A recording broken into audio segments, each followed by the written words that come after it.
Hi, welcome back to Meraki Unboxed. My name's Simon Thompson, host of the show, and as I always say, it is fantastic to have you back with us. And today, actually, it's a special episode. We've hit episode number 50, which I'm really, really proud of. We've had some really great support for this podcast over the last 2 years that it's been operational. You know, I'm so grateful for all the regular listeners out there. I know we have a pretty healthy listenership, so super happy to have you back with us once again. As I always say, the podcast is here for you. We are using this to try to provide you with some useful information about not just Meraki, but also, you know, cultural aspects of our modern working lives, and also looking at different industries that we operate within and how technology is used in those, whether it's Meraki technology or frankly anything else in the technology space. So thank you again for joining. And today we've got an episode again where we're going to look at a specific area of technology's application in the real world, and that's in the field of higher education. And I'm actually really excited today because we have brought into this conversation Jenna Linskens, and Jenna is going to take us through some very exciting conversation around higher education technology specifically. And Jenna is an influencer in this space. So let's do a quick hello. Hi, Jenna. How are you today? Good day. Hi. How are you today? I'm doing great. I'm always doing great on a Friday, which is where we're often recording these podcasts. The weekend looms and, well, the weather not looking great for the weekend, but I don't care. We're going to have some nice relaxation. And I'm ready to go. This is really the key thing that I want to get through today to really help everybody understand what we're doing in the world of higher education or what's going on in that space. So let me just give a quick bio. Jenna, if you don't mind, I'm going to read this out because it's pretty impressive. I want everybody to know why you're here today. So yeah, sure. Dr. Jenna is a director for learning and innovative technologies at Ithaca College in New York. She's providing leadership in faculty development and coaching support in technology integration, instructional design, and e-learning. Jenna has over 23 years of experience in K-12 and higher education and educational technology. And Dr. Linskens is an industry leader and national presenter with multiple certifications in instructional technology and learning, including recognition as a certified education technology leader. Wow, there's so much on here. And Dr. Linskens was recently named EdTech Insider Magazine's 2020 Dean's List of 30 higher education tech influencers. That is quite a mouthful, that last one. Yes. So welcome to the podcast, Jenna. Thank you. Thank you for having me, and congratulations on your 50th episode. Yeah, That's a great milestone. It really does feel like it. I think we do these every 2 weeks. And, you know, obviously keeping it going through the pandemic has been a challenge for sure. We used to do this in a studio. We were able to sort of look each other in the eye. But of course, now it enables us to reach out and talk to people who are further afield. And you are speaking to us today from? From New York, right little town of Ithaca. Most people know Ithaca for Cornell, which Cornell sits on the East Hill and Ithaca College sits on South Hill. So. Wow. Okay. A little bit of geography there. We snuck in. Okay, so let's kick off with just to help everybody picture what you do day to day. So take us through your typical day with the college and what you do. Sure. So being in the position of director of learning and innovative technologies, I really get to have my hands in the operational piece, which is, you know, the day-to-day happenings of teaching and learning and using the learning management system or some of our more innovative tools. But I also get to be at that higher level and work with other directors to think about the broad impact of the technology and how it supports student learning and how faculty are using those tools. Mm-hmm. So I get a really great combination of that experience every single day. You know, sometimes my days are filled with more meetings than I would hope. But a lot feeling. Of those, but a lot of those meetings end up being more of like even a consultation, having conversations with faculty and really finding out what their needs are and how we can use technology to support and help them traverse those needs and find solutions. Yeah, that's a really interesting balance. What a fascinating job. And I think for me, when I think about my work at Meraki, I really appreciate the fact that not just we've got this kind of cool technology that we make, but also that it makes a difference for people. And that's really the interesting piece. So you're not just focused at the operational level, but you are thinking about the broader application of that technology and what's happening with that over time. Yes, definitely. Yeah. Mhm. So let's kick off with a quick discussion around the sort of trends and innovations in higher education technology. And what are the drivers behind those? What is that sort of big picture that you are seeing at the moment? Sure. There are trends with, the increase of augmented and virtual reality, a lot of increase in the use of virtual reality. But when we drill down to some of the things that we've seen that have happened over the past year and think about how we went from being a 100% in person teaching experience where students were invited to bring their devices to the classroom to now really relying heavily on the hardware and the software to support teaching and learning. So we're seeing a lot of schools, and I recall even, a year ago at this time where we were all scrambling to find ways to deliver remote instruction, or even over the summer getting ready for some sort of a return to fall Mm-hmm. and having to set up classrooms with AV technology that we never thought we would need, multiple cameras, improved microphones, turning a traditional classroom that maybe sat 30 people into now this very robust type of a learning environment where you might have one faculty member with 6 students spaced apart, at a distance, but your remaining class are all attending online. So, the trends over the past year have really been this: how can we improve the learning experience and support all students, whether they're attending in person or remotely? Yeah. I think that's the biggest trend that we're seeing. As schools go forward, we're still looking at, now we've equipped these rooms. How are they working? Do we make more improvements or do we expand it? Right. So that's another trend, is this whole idea of that learning through Zoom or Skype or whatever it might be. So. Yes. Yeah. And I think even though we're obviously focused on the higher education piece here, what you're saying really applies so broadly to many people who will be listening, including in the world of work, of course. And as we're thinking about, how to support remote workers, how to support a hybrid setup, I think that's going to be a very interesting one going forward, because as people do start to come back to colleges and back into the workplace, they need to be thinking about how to make that as an inclusive an experience as possible. And I think this is a word that we've heard so much recently, and understandably so in this space, particularly because we just aren't going to have that luxury of all being in the same place at the same time for a while. Yes, exactly. In fact, I've seen some different reports. I do follow EduCause. That's one of our higher ed educational technology groups. So I follow a lot of the information on EduCause, and they're even reporting that whether it's related to, education or it is in the business world, the shift in the expectations of having employees even in the building, and what that potentially looks like. And one of the things that we have that we're considering as we think about within our own IT department is that if we do have people like our web developers who probably don't need to sit in a cubicle or office every day because they can do their job just as well from a remote location, is how do we support that? How do you support their office needs when they're not in the office, right? And we've had to do that in education. We've had to look at that and how we've had to support our faculty or support our students or even our staff, whether they're from human resources to the registrar's office to our health center for our students. How are we supporting them and able to provide their services to our students, faculty, and staff? Right. So we've really had to think about that.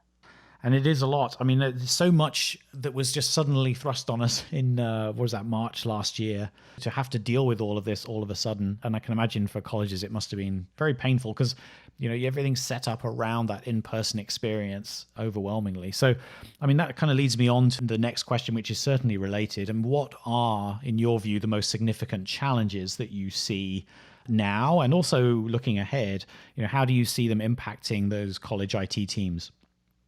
Sure. I think the biggest challenge that we've looked at and have been working through is the equity. Equity spans across the platform. It might be equity regarding the devices. It might be equity regarding internet. And one of the things that I've heard that's been reiterated over and over for many years, and I think it's finally getting recognition with the way that the world is running right now, is that internet is a staple requirement Hmm. that it shouldn't just be exclusive. So finding ways to mitigate that, whether it's purchasing mobile hotspots and providing mobile hotspots for students or faculty or staff, or looking at devices that are available. We had a large number of faculty that were very comfortable with their desktop computers. And we had to quickly move them into this remote environment and provide laptops. So we had to be very creative with how and where we were finding these laptops, Hmm. and then finding ways to disperse those and get them back at the end of a semester, or be able to, if there were changes in employment. Those are some of the challenges, is that making sure things are equitable. And that also comes from a teaching perspective when we think about the software. And I remember one of the big challenges that our faculty were facing was the whole idea of testing and online testing. And there was this notion of we're going to go to proctored exams, and Mm. we're going to buy into some of these different software programs, which every school, even every department within a school, are addressing some of those challenges in different ways. But thinking about that is, how do you make sure that you're providing a secure test that your students are taking? And sometimes it comes down to using special software. Sometimes it comes down to totally redesigning the way you deliver assessment in a classroom situation. So again, just thinking about that and that equity that lies there. The other big challenge relates to, it's almost like a digital divide. Yes. It's that trend of having, particularly in higher ed, we have a significant number of faculty at many schools across the world that they never felt comfortable, or they're not part of that generation that grew up knowing an iPhone for their Hmm. entire life. So the digital divide between how they're used to using technology or not used to using it, and the expectations that our students have. And so working with faculty, that's one of the biggest challenges, to work with faculty to help them learn the tools, because a lot of them, they didn't know the tools. They didn't use them on a day-to-day Right. Of course. basis. They were doing everything in person, right? Exactly, exactly. And I think that's something that in an IT world, we tend to forget. We live in technology. This is our livelihood. This is what we do every day. And when we are working with faculty or staff or employees, anybody that is more hesitant about using technology, we need to remember to bring it to that basic level of trying to help them understand how this tool is going to help them, how it's going to benefit them and help them be maybe more efficient or more effective in work. Hmm. And that was a big challenge because, or in this past year, it's a challenge on a day-to-day basis. But I think this last year, it was exacerbated because people were stressed or concerned. They were anxious about everything else that was going on around them. Right, exactly. Yeah, we had to adapt to quite a few changes in our lives, not just at the technology level, all of us in our own respective ways. When you describe that, it's easy to visualize, and I think it's wonderful. Ironically, even though I work in technology, I think it's wonderful that there are people out there who are so focused on what they do, the passion of what they do for a living. The technology is very secondary for them. So I can imagine that this could absolutely have been a quite a jarring experience. How do you think it's gone? I mean, what have you learned through making those changes? Well, I think we have seen a lot of exciting things happen. And I think this even goes in the online world for learning, is that we have seen people, they had their aha moment and they went, oh, you know what? Online learning, it's not that bad. It really is legitimate. And I just say that because my doctorate degree was earned online. Hmm. And sometimes you get a side eye look going like, is that really a legitimate degree? And online learning is not easy. Hmm. And whether it's teaching online or learning online. But I think what we've seen and we've learned is that it has leveled the playing field. It has built acceptance. We have more people that are recognizing that online learning, remote learning, hybrid, high flex, whatever term they want to use, that there are opportunities that can be there that are just as authentic as being in a classroom and having that experience in a classroom. Now, we can't replicate everything online. There are things for our programs at Ithaca College. We have students that are taking physical therapy or occupational therapy, and they can learn the theory behind different skills in an online environment, but they really need to have that hands-on experience in working with a patient to work to figure out how the body moves and how the body reacts to certain exercises. That has been something that we've really acknowledged, is that teaching and learning can still happen. It offers different opportunities, and it's more accepted that we are seeing even within programs or departments that there's this adoption of, I can teach this way. I can use technology in this way to support my students and to support my teaching. Yeah, very interesting. And also, I mean, the equitable piece that you talked about, obviously very important. And I wonder, I mean, did Ithaca College do anything there to provide access or to help out with that? I know that's something that a lot of schools and universities have been making strides to try and provide. Yes, definitely. So the CARES Act, there is funding that is out there that's available. That funding helped us to be able to purchase mobile hotspots and get those sent out to students. It helped us to extend our license agreements that we had with certain software companies, or to expand on those. For example, we rely heavily on Zoom for delivering that remote instruction, and we were well over our limits with not only number of users, but the storage. Right. And then the devices, to be able to provide those devices, whether it was laptops to students or to faculty or to staff, but to be able to provide the laptops and the technology, the hardware to support that remote experience. And we would not have been able to do that without having some of that government funding that was made available through the CARES Act. And so that was really vital in order to close that divide. And we still encounter some things here and there. I know there's some softwares that don't always work as well on a Chromebook that they may work on a regular a Dell or a Lenovo or some kind of or HP or any of the different laptop companies or a Mac. So, that's something that, that we always have to think about from a software side. We have to consider the software tool, and is it multifunctional? Will it work on multi-devices? I think of that with our learning management system. And the learning management system, and we're seeing improvements. I think even a lot of the software companies are recognizing that in order to be competitive in the market, in order to be able to meet the needs of their clients, they're looking at, does our software work on all of these different devices, including mobile devices? Because many of our students, we found, were accessing their coursework on a mobile device, like a smartphone. And if you've ever tried to read a news article on a smartphone, it's not easy. So now try to read a PDF that your professor sends you.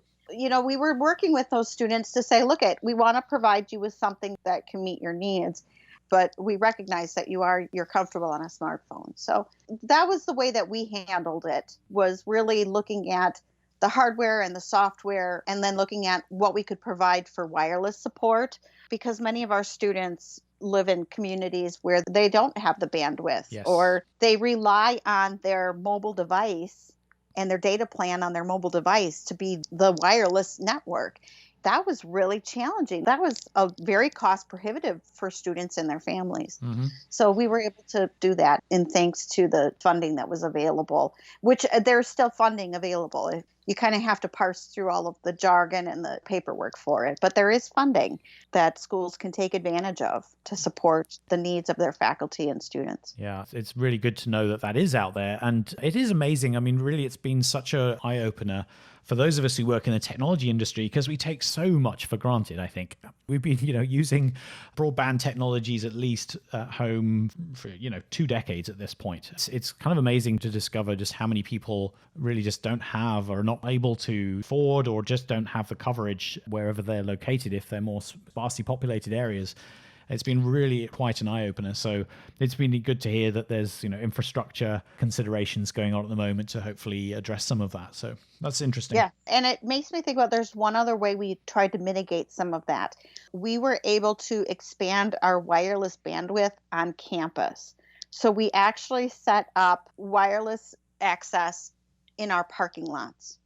And that has now in the spring, in preparing for our students, we were able to expand it to certain areas of like the quad area or the gathering area where students can sit outside. If anybody looks up Ithaca College after this, we have a beautiful fountain that overlooks the town and overlooks Ithaca and the lake that's beyond. And our students love to sit near that fountain. But they wouldn't always get the best internet outside because we didn't have internet outside. Right. We had it in the buildings, not outside. So we were able to expand those services. And that's another way that we've been able to mitigate and encourage people to still come to campus, to be socially distant, and to still be able to access their classes or their coursework or to work on a day-to-day basis. But that was one thing we did early on, and we set up these Wi-Fi hotspots in our parking lots so people could drive to campus and sit in their car and attend a class or a meeting or something. And we've heard about that. I've heard that from other companies. Other companies were doing things like that where they were expanding the access of their internet so people could pull into parking lots and do that. I will claim that I did that once. Hands-on experience. It is definitely a common one. We've heard about that quite a lot in K-12 as well. That's been happening. And, there are technologies available from Cisco and I'm sure from others as well that can actually extend even further and can really take, internet connections into more rural areas as well, kind of backhauling using cellular technology and that kind of thing. So a lot of efforts being put into just trying to provide that connectivity and that equitable access as much as possible, which has been great. You've described how things changed and what some of those challenges look like. Now, of course, we're almost in a new phase, and we often hear it referred to as the new normal. I'm not sure if everybody loves that term, but it kind of sums up what we're moving towards. It's definitely not going back to how things were exactly before. So if we think about sort of new learning models that we've learned as a result of the pandemic and just generally trends in higher education, and also the students' new demands as a result of some of these changes, what can IT teams do to kind of get themselves better prepared and to support that effectively? Yeah, definitely. One of the things that we did that I continue to see this added to is the idea of virtual desktops, making that software more accessible to more students. I think we're seeing a trend away from the traditional computer lab environment. More and more students are bringing their own devices, having that infrastructure in place so that students can access the internet in different locations and access these applications without having to sit in an actual computer lab. I think one of the other things that we're doing to prepare is we're really looking at the AV setups. We responded very quickly over the summer last year to prepare these classrooms. And now we've had faculty that have been in there. We've been at about a 50% capacity for the past spring semester. We were 100% online yet through fall. But in the spring semester, when we went to 50% capacity and we had students and faculty there, they were able to provide us with some really great feedback in regards to what things were working. We responded very quickly in installing these cameras and microphones. And now that we're able to sit down with the faculty and find out like, oh, you know what? We just generally picked a location in the room to place this camera. Maybe we need to adjust the location of that in order to capture more of the classroom. Having those conversations is really important. There were two directors, myself included, and then our CIO, who went and met with several faculty to get that feedback. And I think that's a key component, that having that conversation with your faculty or your staff about what did work is important. And then again, thinking creatively about when our students do come back, are they going to still want to attend some of their classes in a remote experience? And in that case, where are they going to be attending those from? Are they going to be in their dorm rooms? Are they going to be in or any kind of student housing? Are they going to be somewhere on campus? near a coffee shop, wherever they might be. And so making sure that the infrastructure is there to support that experience, I think is really vital. The other thing that we're seeing is definitely a trend away from printing. So I think a lot of people got away from having to print things, Oh my which goodness. I dream of being able to get away from printing. No more toner. Thank you.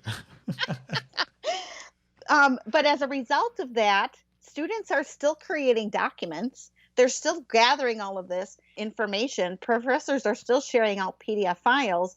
So having that understanding, and this was one of our aha moments, is that we assumed that people knew the tools that were available to them, whether it's Google Workspace or it's the Microsoft Office. We assumed people knew what they could do with them. And we found that they didn't know all of the amazing things. Even just teaching them about the storage, like where do you store your files?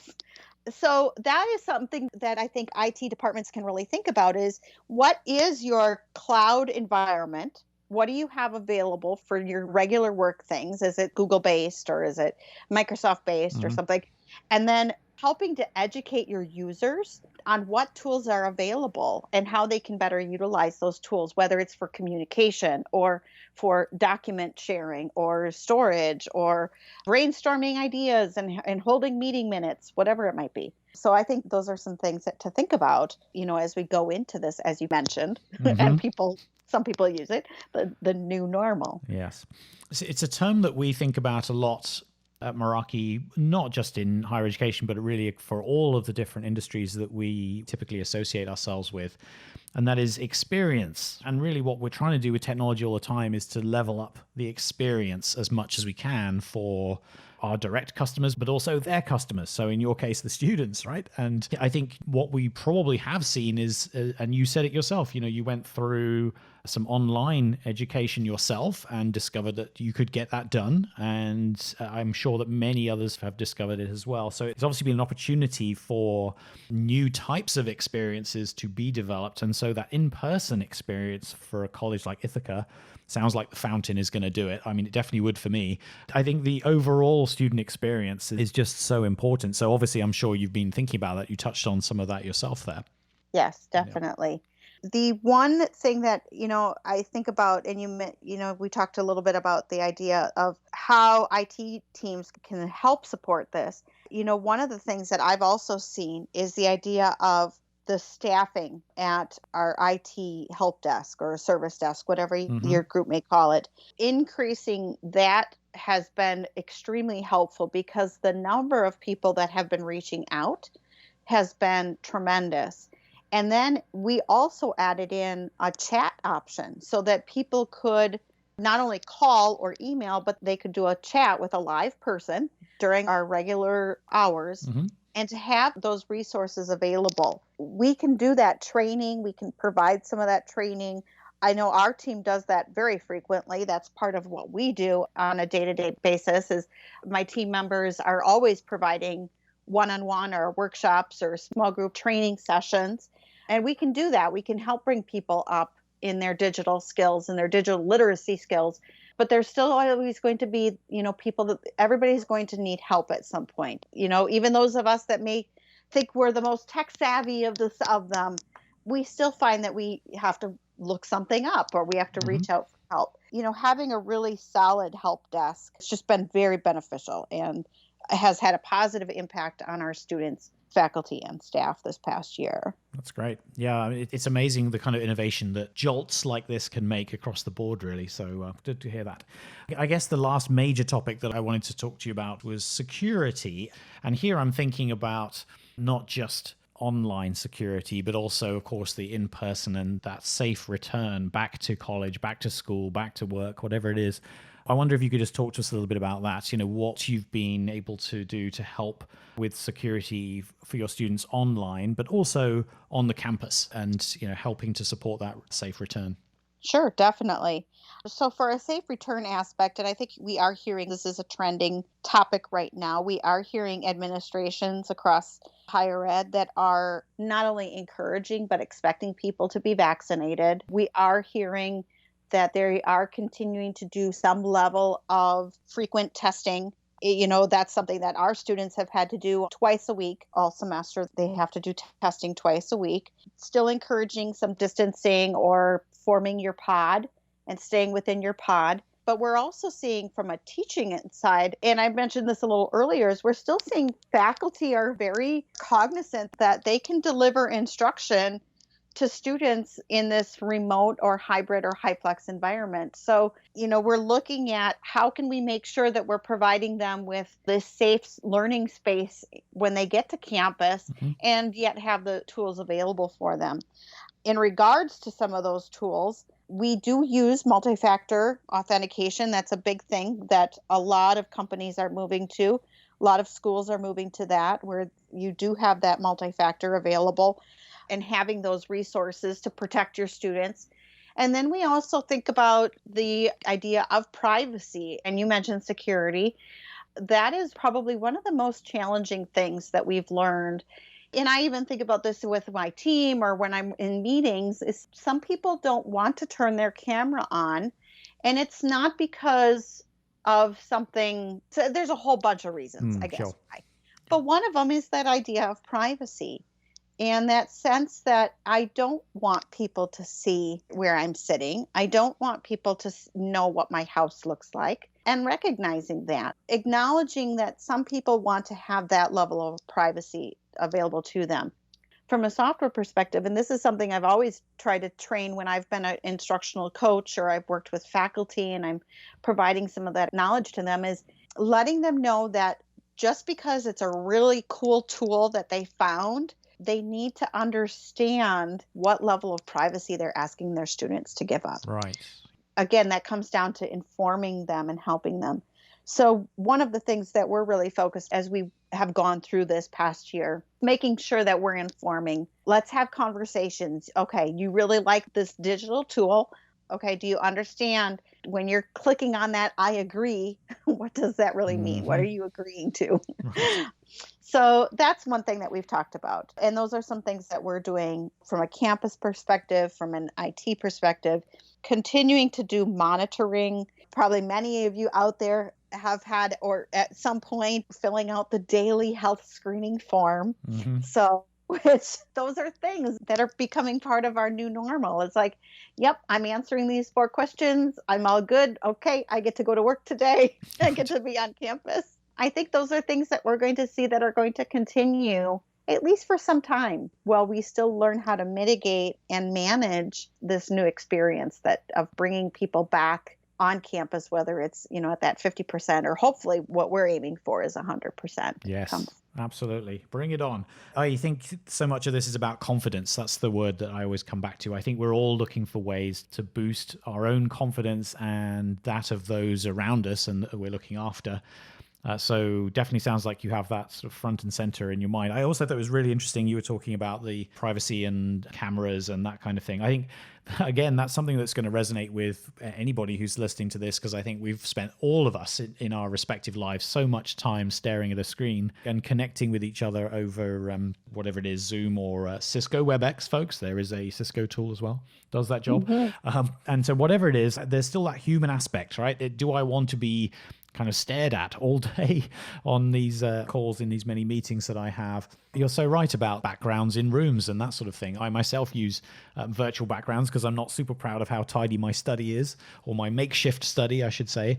So, it's real. And I think taking all of those things into consideration, again, that comes back to the equity piece. There's just so many aspects to this. And I think it's been fascinating to see how there's been this intersection of the human aspects of a situation like the pandemic and the technology, and bringing those together as effectively as we can. Fascinating conversation. Thanks, Jenna. I guess as we start to wrap things up, I'm kind of curious to just hear from you your thoughts around what you're looking forward to, what you're hoping the normal is going to look like for you. Sure. I'm hoping that we can get our students back into classrooms, but recognizing that there are successes in the online learning environment. As a parent, I have seen that. I have seen the success that my own child has been able to have. However, I also have seen the struggles that child has gone through, and my other child who has struggled and needs to be in a classroom. So I've experienced it from both sides. And I really hope that we can acknowledge that the internet is a staple piece. We need to provide it, that we recognize that everybody's coming to work or to school with different experiences with technology, and recognizing that they all have different devices, and whatever we can do to help them be successful with those devices is important. Helping them to grow in their digital literacy skills and continuing to have those conversations. Those are probably some of the most valuable lessons I've learned this year, is really having some of those in-depth conversations with our faculty to find out what their needs are and how we can help to support that. So hopefully after this summer, we will continue to see some great improvements. We'll have people back on campus and working, whether they're working remote or working in person, but we'll have our students there and attending sporting events again and in full force and cheering our teams on. So that's what I'm hopeful for. I'm a people person, so being able to be in person with people would be wonderful. Yes, I must admit, I think of myself as a kind of introverted character, as many people are in technology. But honestly, I would love to have the opportunity to just meet and greet and hang out with some of my colleagues again. So universal, I think, for all of us. So thank you for bringing the humanity to it, Jenna. I think it's been a really interesting conversation. Very much grateful to you for joining us today. Yes, thank you so much for having me. And again, congratulations on your 50th episode. And thanks for tuning in. Yay, we've made it a great one. And so I think the last thing I want to say before we wrap things up, obviously higher education is one of many different industries that we work with at Cisco Meraki. And, I definitely would encourage you, if you are joining us for the first time or you're interested in technology and higher education, we do have some details around, how we think about that and how we support it from a technology perspective on our website. So just head to meraki.com and you will find, details around the Meraki ecosystem. You'll also find information around latest developments in Wi-Fi 6, the sort of newest version of Wi-Fi that really helps to improve coverage, improve battery life for devices, just provide a greater level of experience, to come back to what we discussed today. So there's a lot to look into there. But I hope that even if you're not in the education field, you found today's conversation interesting. I think a lot of these kind of comments and topics are common to many of us across our different lives and experiences. Very happy to have had you with us once again on Meraki Unboxed. And I just want to put out one more time the reminder that we love to bring guests onto the show, regardless of what industry you work in. If you're using technology specifically, then we would love to hear from you and get your ideas shared, whether it's one that you want to give to us as an idea, or if you'd even like to be on the podcast yourself. If you are interested in doing that, please do reach out to me. You can find me easily online. Twitter is the place to go for me. And you can find me on @MerakiSimon. That's my Twitter handle. We're going to wrap up this episode of Meraki Unboxed, our 50th. Thank you so much for being a, hopefully, subscriber of Meraki Unboxed.